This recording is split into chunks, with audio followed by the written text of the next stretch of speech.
Hello again. Today we're working on 3.2, the algebra of functions. In this video, we'll talk about function arithmetic and do problem number 3. Let's look at the little box of definitions. Basically, when you're working with functions like f of x, g of x, h of x, whatever you want to define your function, you can add them, subtract them, multiply them, and divide them. So here are the rules for doing those four operations.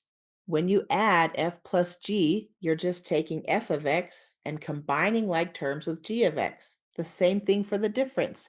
When you subtract, you're taking all the terms in f of x and combining them with the opposite of g of x. You're subtracting.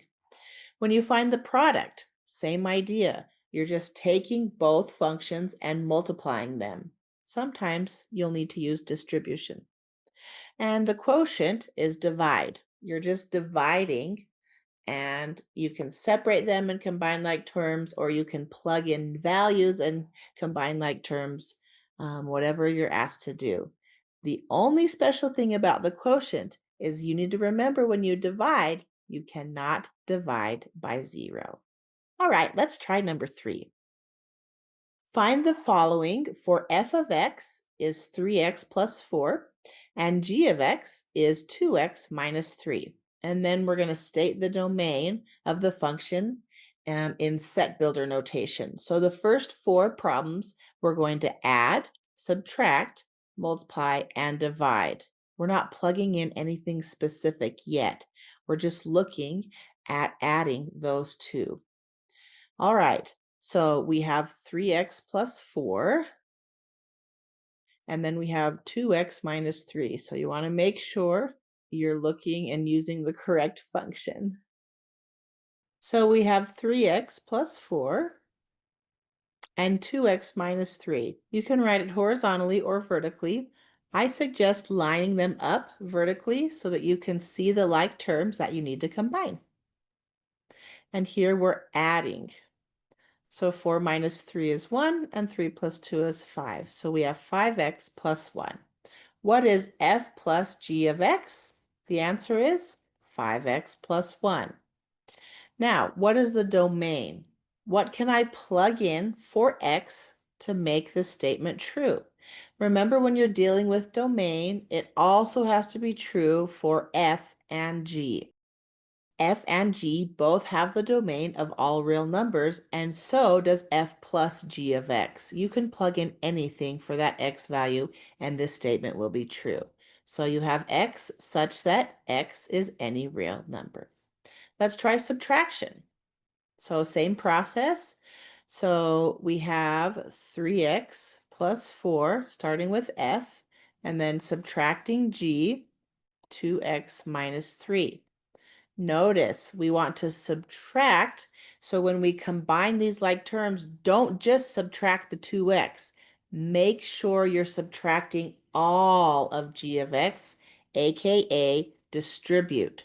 So this becomes a negative 2x, and this becomes a plus 3. So we see that we have 7 and 3 minus 2, 1. So x plus 7. What is f minus g of x? X plus 7. What is the domain? Well, the domain of the originals, or any real number, and same thing for x plus 7. So in set builder notation, x such that x is any real number.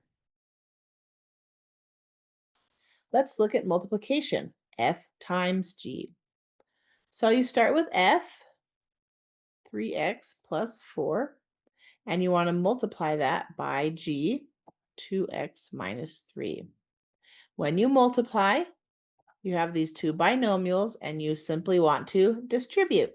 So 3 times 2, 6x squared, 3 times 3, so minus 9x. Watch your signs.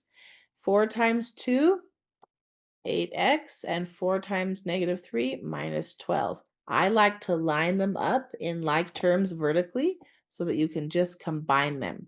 So this will give you 6x squared minus x minus 12.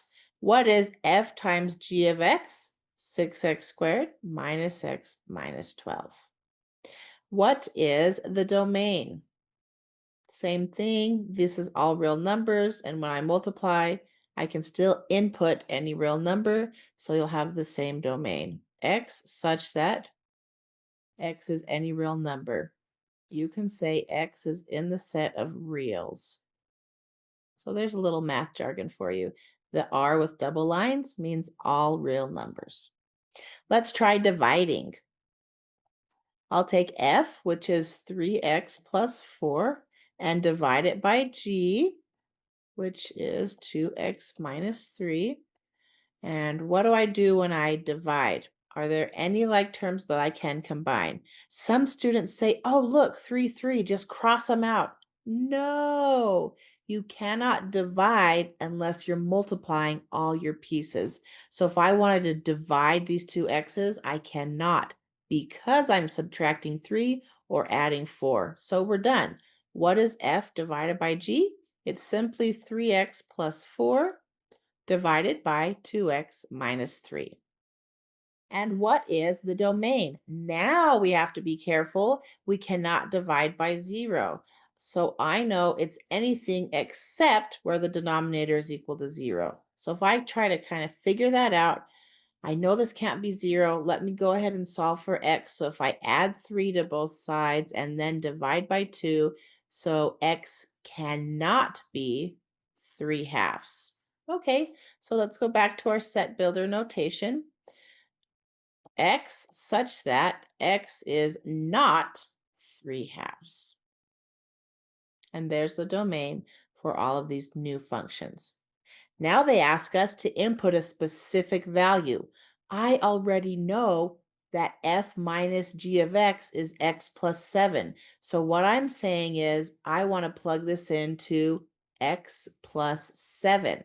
Now, if you didn't do this work before, you could simply plug in 4 for x in both functions, and then you subtract those values. But we already did the hard work, so let's just plug it into our new function. F minus g is x plus 7, so I'll plug in 4. What is 4 plus 7? 11. What is f minus g of 4? 11. And we have one more here. So we have f of negative 2 minus f of 3. Notice for both we're plugging into the f of x function. So let's first plug in negative 2. What is f of negative 2? It's 3 times negative 2 plus 4. When we evaluate that, that would be negative 6 plus 4, which is negative 2. So f of negative 2 is negative 2. Now we want to subtract f of 3. So what is f of 3? That is 3 times 3 plus 4.